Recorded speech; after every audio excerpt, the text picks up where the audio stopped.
Welcome back from the break. This is still TV3Newday, and of course, we here care so much about your health. So this morning, we want to talk about a very common ailment. And I say common because I want to believe that even if you haven't been a patient before or you haven't even experienced it before, especially you as an adult, you may have heard of diabetes. Of course, it's a lifestyle challenge or ailment that so many people are affected by. The experts are here to talk about it this morning, but I think I just want to take a few key facts about diabetes before we even get into the conversation. Now, approximately 463 million adults aged between 20 to 70 years are currently living with diabetes, and by 2045 this will rise up to 700 million. These numbers are scary. Now, also, diabetes is a major cause of blindness, kidney failure, heart attack, stroke, and lower limb amputation. Did you even know about that? We are about to get schooled this morning. Now, between 2000 and 2016 also, there was a 5% increase in premature mortality from diabetes. And now in 2019, diabetes was the 9th leading cause of death globally, with an estimated 1.5 million deaths directly caused by diabetes. Now, on the back of all of this, the World Health Organization has also been speaking, and in April 2021, the World Health Organization launched the Global Diabetes Compact, a global initiative aiming for sustained improvements in diabetes prevention and care, with particular focus on supporting low and middle income countries, because we are told that these are the countries that are affected by diabetes, middle income and low income countries. So in May 2021 also, the World Health Assembly agreed a resolution on strengthening prevention and control of diabetes. And we think that it's very prudent that we get into this conversation this morning, because what, by 2045, almost 700 million people will be affected by diabetes. No, we need to talk about it this morning. I think it will be more. It will be more, right? In your estimation. Yeah. Well, with us this morning, of course, Bella is also here with me for this discussion. Lydia Ajin Frimpong, she is a practicing nurse and a diabetic patient. So good to see you this morning. Looking very well and healthy. Thank you. You're going to be telling us all about how you have managed to keep yourself even with this condition. And Mrs. Habiba Yusuf is also a principal nutritionist and a registered dietitian. Of course, there must be a lifestyle change if we want to curb diabetes. That's why she is here with all the tips on dieting. Ladies, thank you so much for joining us this morning. Thank you for God bless you. God bless you. Bella is also here as well. She's going to help me with the conversation. Okay, she'll be asking her questions as well. But first of all, from when I was growing up, anytime I had diabetes, insulin comes into my mind. And there were actually people in my class in university who had insulin shots and all that. Sometimes you just be in your dormitory and you realize that they're trying to give themselves shots. In the beginning, I was like, are you on drugs? I wasn't really sure. And so they explained the whole phenomenon to me. But as a layperson, I still do not even understand the term diabetes or exactly what it means. Would you want to help us with that this morning? When we say diabetes, what do we even mean? Okay, if we say diabetes is a chronic condition where our body cannot process glucose. So when we eat or drink, the food turns into glucose in our blood.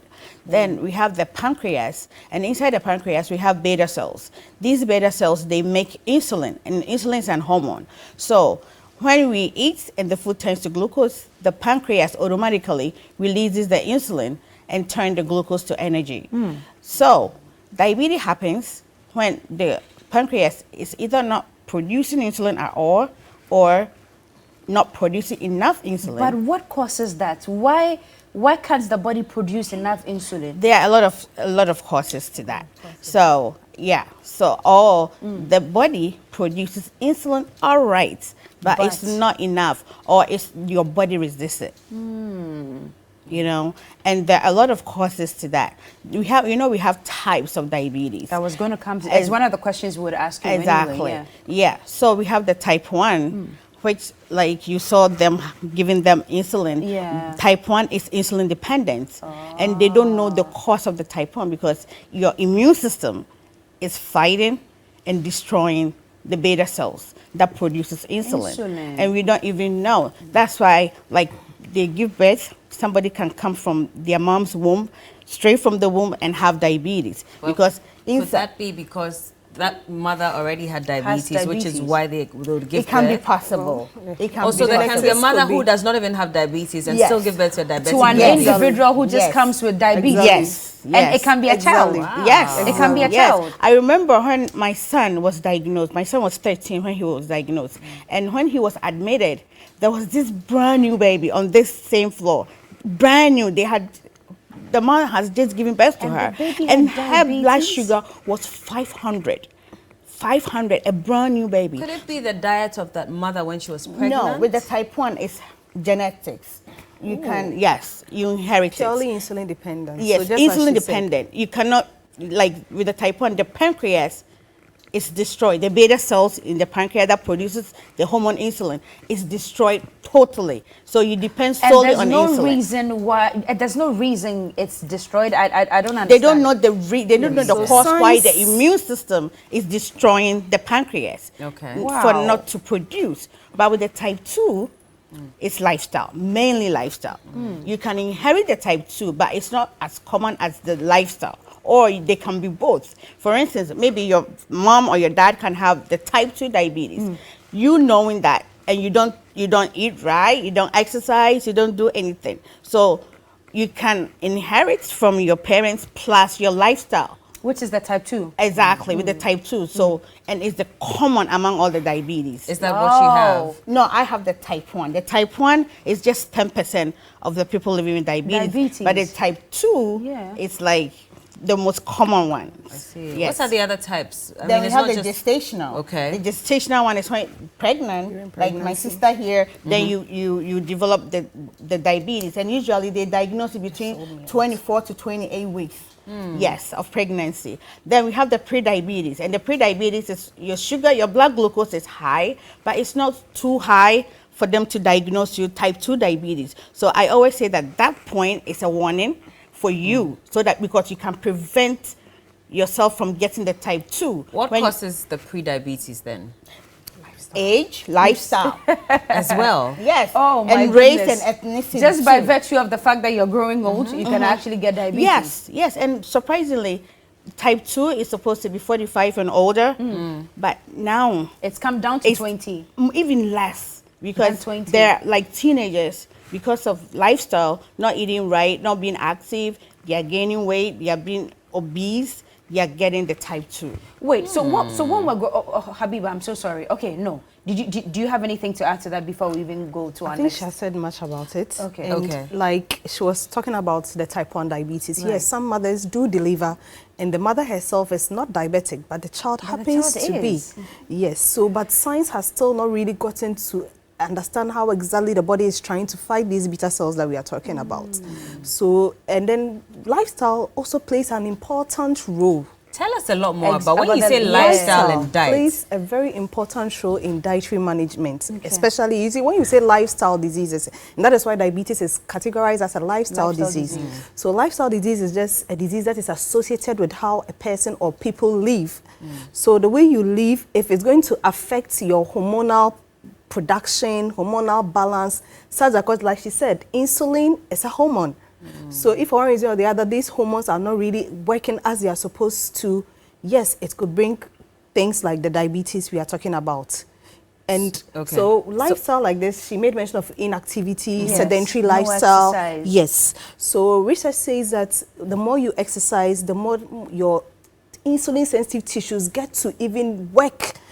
And you know, when you're exercising, your body needs energy. Right. So the body tries to go out of even the body, goes to the blood itself to make sure it is taking up the glucose that is in the blood. So then it's which not the left in insulin probably cannot just do. I hope you get it. And this glucose, by the way, is caused by the foods that we eat as well. Yes. So let's get into that, because again, a lot of us are eating all kinds of foods, not exercising. And already the foods that we're eating or consuming are bad for us. And we're not even exercising to get rid of, you know, the toxic substances that, you know, are left in our blood cells. Diet is a very key role when it comes to management of diabetes. And like you just said, when you eat, the simple form of energy the body gets is from carbohydrates. Yes. Which we will not say is a bad food. Yeah. Are you getting it? Definitely your body needs these carbohydrates. But sometimes the quantities, the type of carbohydrates we even go for makes the sugar levels so much in our system. Coupled with the fact that your body cannot produce enough insulin to work on this glucose that is being released in the blood. So you realize that assuming if your body is producing 1 cedi worth of insulin and you are eating 10 cedi worth of glucose, it can't work on it. I hope you get it. So what are these foods? And then 2, if you're, just as she also said, insulin insensitivity. The body is probably producing the insulin, but it's not sensitive enough to even pick up the glucose from the blood.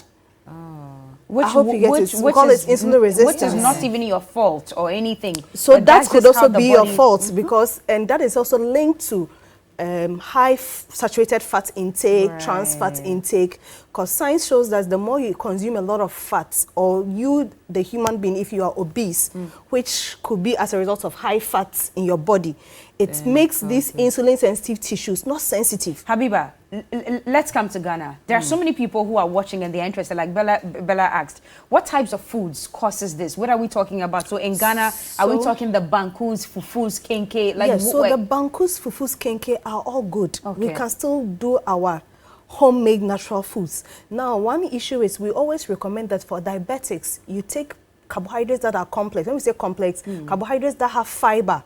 Fiber has been shown to be a very important role in controlling the release of the sugar from the food you are eating into your blood.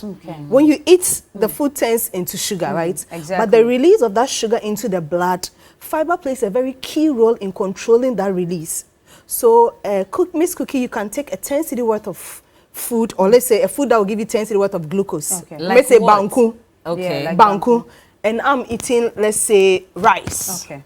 Equally worth the same 10 cedi worth of glucose. But your banku that you are eating probably is not refined, so it's not sieved. The fibers are still in there. You're eating it with maybe okra, enough extra vegetables that will produce fiber to your system.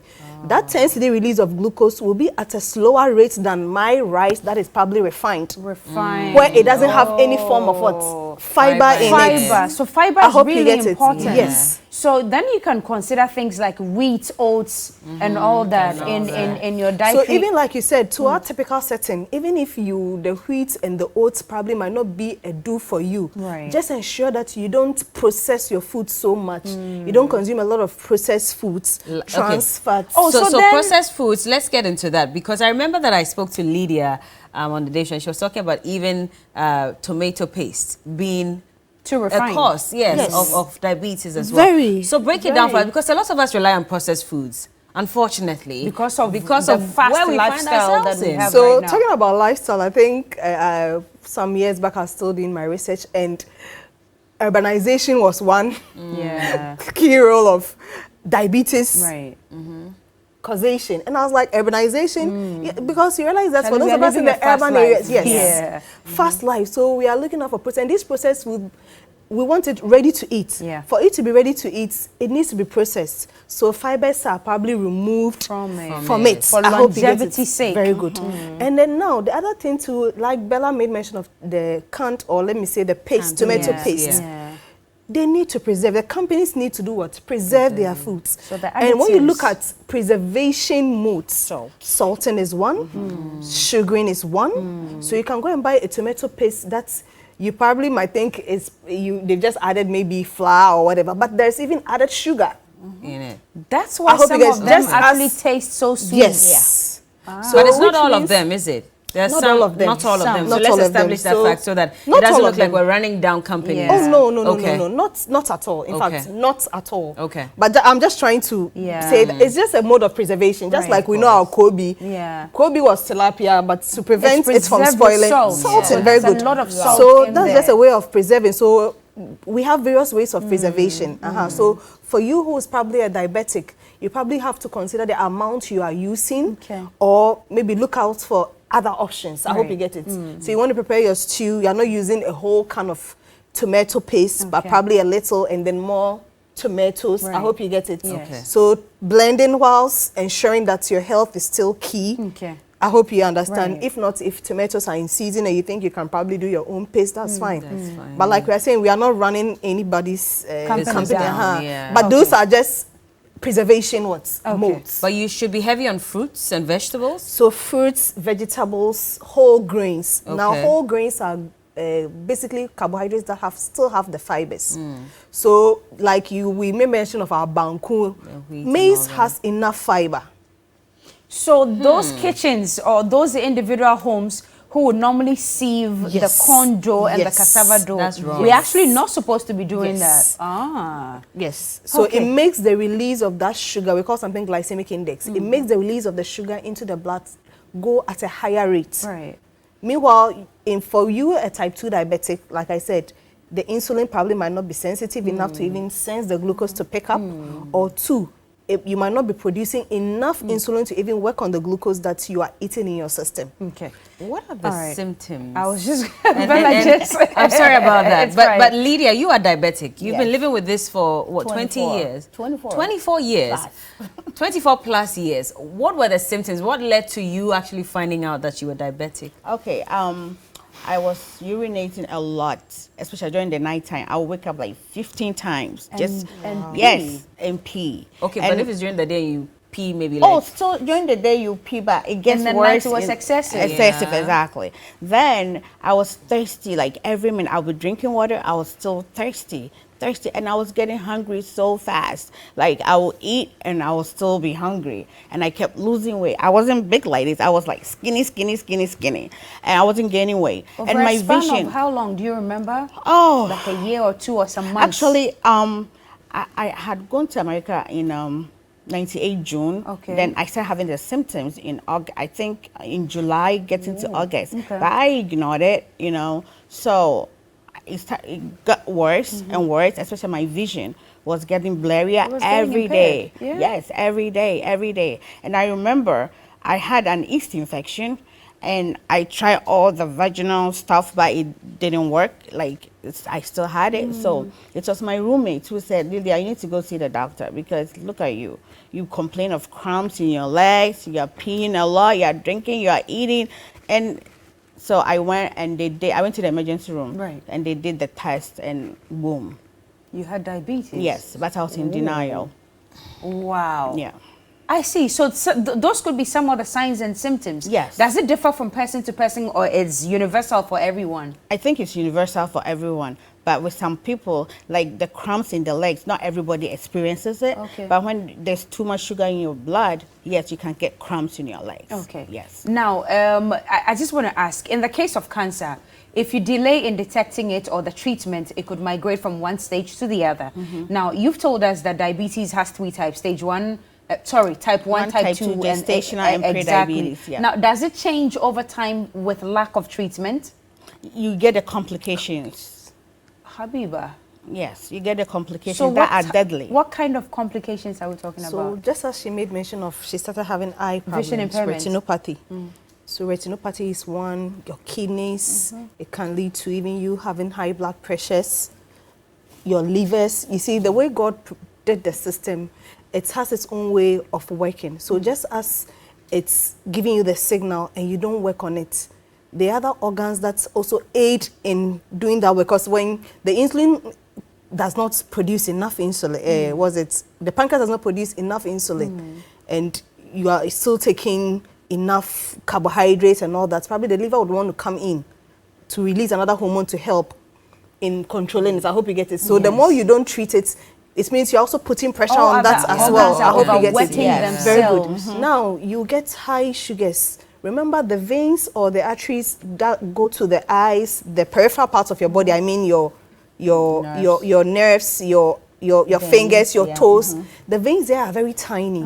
So hyperglycemia, that is high sugar levels, doesn't allow blood flow freely there. So you realize a lot of diabetics have this numbness, eye issues. I hope you get it. Wherever you kind of find these small types of what?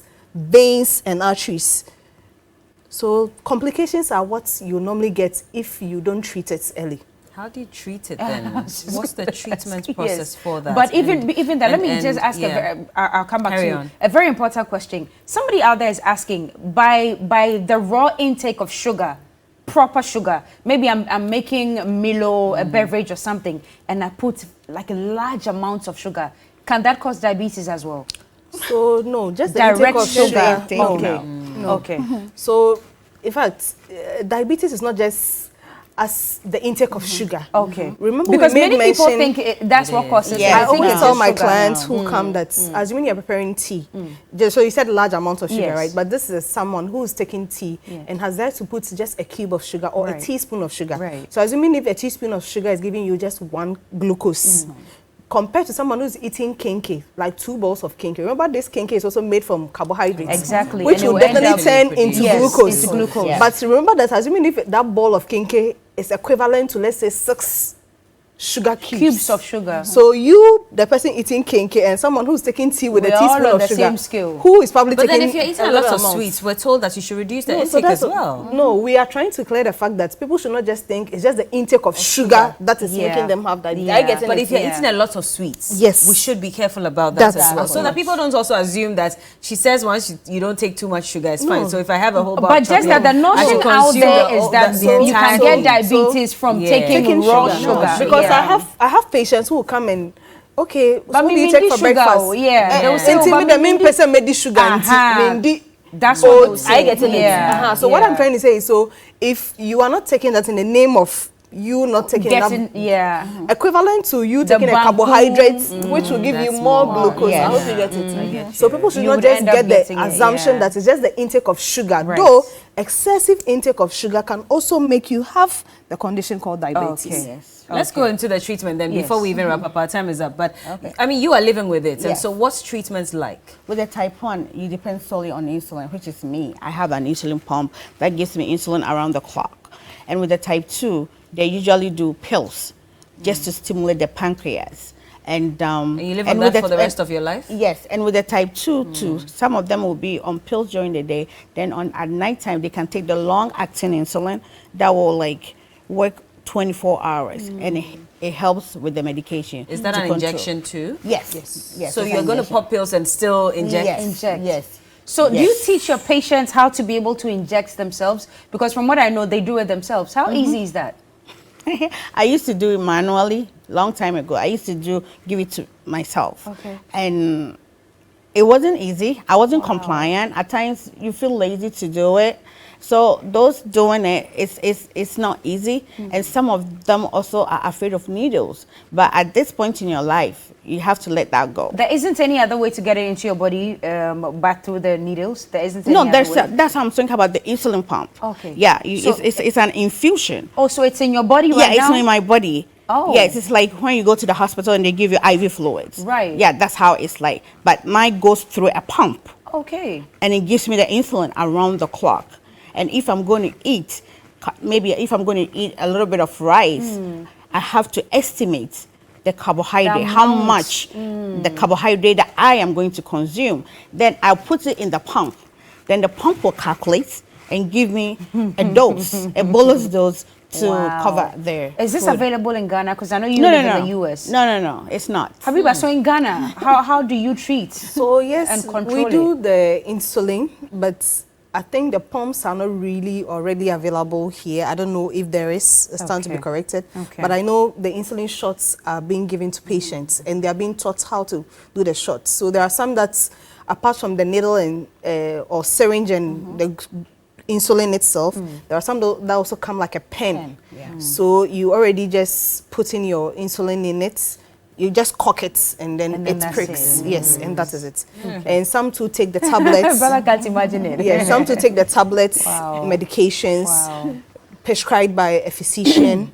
Yes, and that is how it's been managed. Oh, and wow. others too, depending, so pre-diabetics, we probably would start you with diet. Okay. If it's not well controlled or if you are not compliant, then we'll probably refer you. But when they were pre-diabetic stage, most of them, if they do well on diets, they don't can go back to being non-diabetic. Non-diabetic. I see. Interesting. Anyway, thank you so much for speaking to us this morning. It's been a pleasure. We've been talking about diabetes, and as we wrap up the month of November, which is slated to be the month, for diabetes awareness, it's important that we have this conversation. So I do hope that you've gotten all the information that you require. We've been speaking to Mrs. Habiba Yusuf. She's a principal nutritionist and a registered dietitian, and also Lydia Ajin Frimpong is the founder and CEO of Frankel Foundation for Diabetics, and also a practicing nurse and a diabetic herself. Thank you. Thank you so much. We'll be right back with another conversation and with some entertainment before we wrap up on TV3 New Day. Keep watching. We'll be back.